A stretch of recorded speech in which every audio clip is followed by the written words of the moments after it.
Once upon a time, there was a king who ruled over the country of Greece.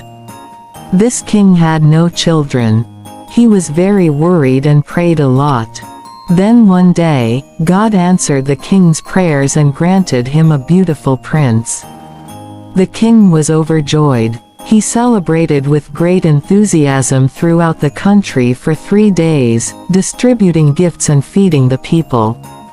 The little prince was very beautiful. He had a rosy face, golden silk-like hair, a sharp nose, and deep, bright black eyes, with a beautiful, captivating smile. Whoever saw the prince couldn't help but love him. The prince was raised with great care and luxury. As he grew older, the king appointed teachers for him who began to teach and train him from a very young age. The prince was very intelligent and quickly learned everything. As time passed, the prince grew up. Wherever he went, people admired his beauty and handsomeness, and crowds gathered to see him. Hearing everyone talk about him, the prince longed to see his own face to understand how beautiful and handsome he was, that everyone liked and praised him. Dear children, this story is from a time when mirrors had not been invented yet. Many scientific inventions had not been made. People lived very simple and easy lives.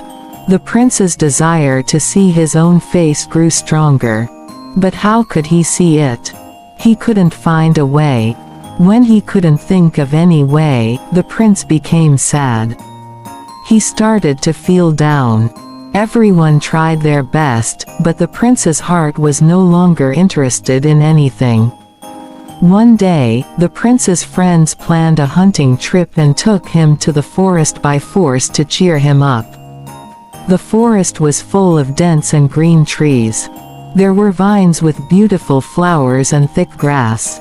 The prince's friends took him far into the forest. They hunted deer, partridges, and rabbits. They were all very tired and decided to set up a camp somewhere and roast the meat. One minister mentioned that there was a beautiful lake towards the east of the forest, surrounded by beautiful flowering vines and grass. It would be a suitable place for camping, so they all headed east. There was indeed a very large, clear lake with many beautiful flowering plants along its banks. There were dense trees providing shade. They decided to stay there. They dismounted from their horses and set up the tent. The prince was very tired. He moved towards the lake to wash his hands and face to refresh himself before resting in the tent. The lake's water was still and clear. As soon as the prince bent down to put his hand in the water, he was startled. The prince's reflection was visible in the clear and still water of the lake. He looked at the water in amazement. In the water, he saw a face with golden silky hair, deep black shining eyes, and a captivating smile. The prince was mesmerized by his own reflection. He slowly raised his hand and touched his face. The reflection in the water also moved. The prince blinked. The reflection blinked. The prince smiled. The reflection smiled.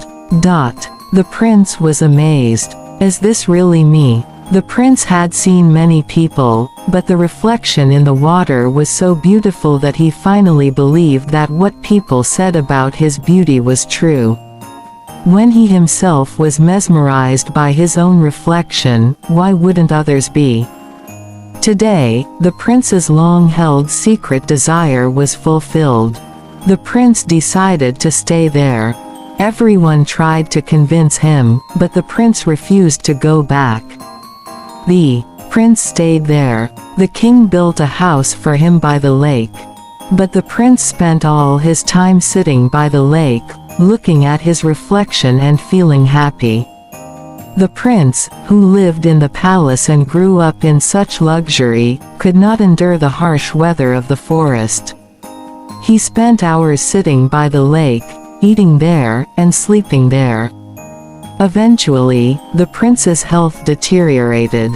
Despite many treatments, he couldn't survive, and one day, he died. Before dying, he made a will to be buried by the lake. The king fulfilled his will. Some time later, a plant grew in the water near the lake.